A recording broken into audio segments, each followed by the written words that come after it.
నమస్తే అందరికీ. Welcome to my channel 'Dil Se Su'. Christopher Nolan నిజమైన సెట్లు, చిత్రీకరణకి ఎక్కువ ప్రాధాన్యం ఇస్తాడు. అందుకే ఆయన సినిమా థియేటర్‌లో చూస్తే మరింత గొప్ప అనుభూతినిస్తాయి. ఒక్కసారి చూసినా సరిపోదు. రెండోసారి కూడా చూస్తే ఇంకా కొత్త విషయాలు కనిపిస్తాయి. అదే నోలన్ మ్యాజిక్ అనమాట. కెమెరా వర్క్ అయితే అద్భుతం. సముద్రాలు, పర్వతాలు, యుద్ధాలు, ప్రతి ఫ్రేమ్ ఒక పెయింటింగ్‌లా ఉంది.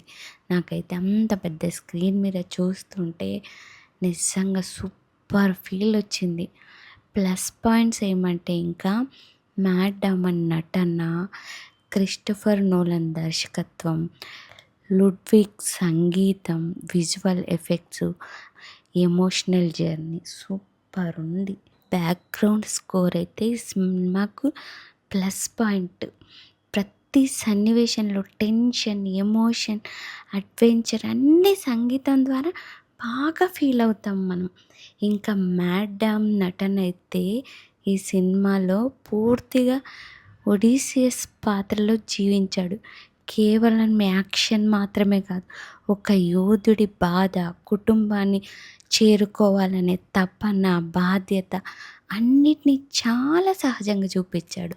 ఇంకా టామ్ హాలండ్ అయితే స్పైడర్ మ్యాన్ తర్వాత టామ్ హాలండ్ని ఇంత విభిన్నమైన పాత్రలో చూడడం చాలా కొత్త అనుభూతి అనిపించింది.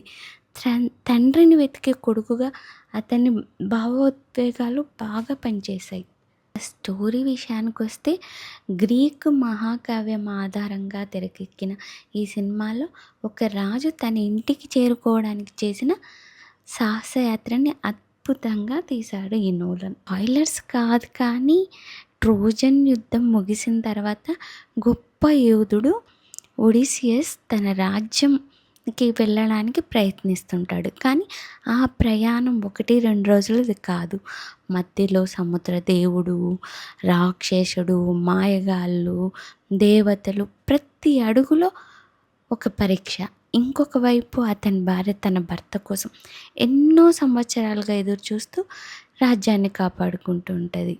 అతని కుమారుడు తన తండ్రిని వెతుక్కుంటూ తన సొంత ప్రయాణాన్ని మొదలు పెడతాడు. ఇలా కుటుంబం, యుద్ధం, తెలివితేటలు, ధైర్యం, త్యాగం అన్నీ కలిసిన అద్భుతమైన కథ ఇదే ద ఒడిస్సీ మూవీ. నేనైతే ఈ మూవీని అందరికీ తప్పకుండా రికమెండ్ చేస్తాను. వెళ్ళి ఫుల్ ఎంజాయ్ చేయొచ్చు మూవీ. చాలా ఇంటెన్సిటీ కూడా ఉంటుంది. నాకైతే పిచ్చగా నచ్చింది. విజువల్ ఫీస్ట్ అని చెప్పచ్చు ఈ మూవీని. Thank you for watching. మీకు కనుక ఈ వీడియో నచ్చినట్టయితే లైక్ చేయండి, షేర్ చేయండి, సబ్స్క్రైబ్ చేయండి. మీ దిల్ సే సూ. Thank you for watching.